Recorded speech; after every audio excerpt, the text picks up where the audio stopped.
Visit the ultimate tennis destination on the web. Get the latest in free video lessons, racket and gear reviews, and discuss your passion of tennis with members from around the world at tennisworld.com. On this week's reader feedback, we have a video from Lone, a 4.0 player from Northern California. And Lone asks, how can I improve the depth and power on my forehand? So let's take a look at her forehand and see what we can do to help her out.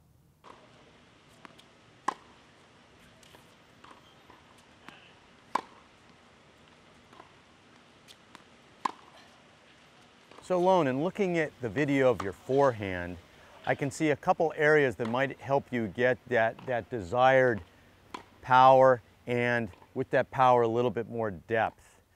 It looks like you've got good footwork, you're moving your feet well, but I think in terms of your first move, you are leaving your racket here and letting go, and then the racket just comes down here. So it really kind of isolates your arm in your first move. And if you look at any of the top players these days, they're taking their racket head a little bit above the hand when they go back. The reason this is happening, and you notice my left hand is on the racket when I make that good unit turn, I get a good shoulder and everything is working together rather than separating the arm at the beginning. So I get a good unit turn, racket head's a little bit above the hand, and then as it goes back here, I can now get a little bit more power, letting my racket come back into the ball by dropping and keeping it smooth.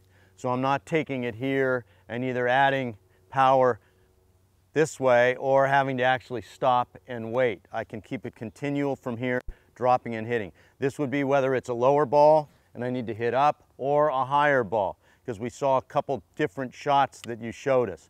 And a couple of those higher ones, you're down here and then trying to come up this way. The second area I think you can improve upon is once I do get that racket into pretty good position with a good shoulder turn, and you can see a good balance, is rotating back in with the hip and engaging that shoulder a little bit earlier. This will help you get the racket a little bit more in front on contact. Sometimes it looks like you're trying to shift weight into the ball, but if you look at some of those videos, you're about here. So where you'd want to be if I'm stepping in is here.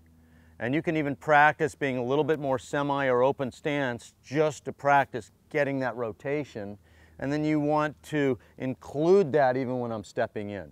So stepping in does not keep me from rotating.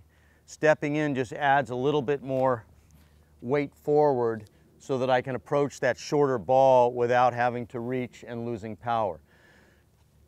If I make good contact in front, starting to swing up, your follow through should be able to swing out towards that target with a nice loose finish, and you could see my right side is coming around to enable me to come all the way through the ball.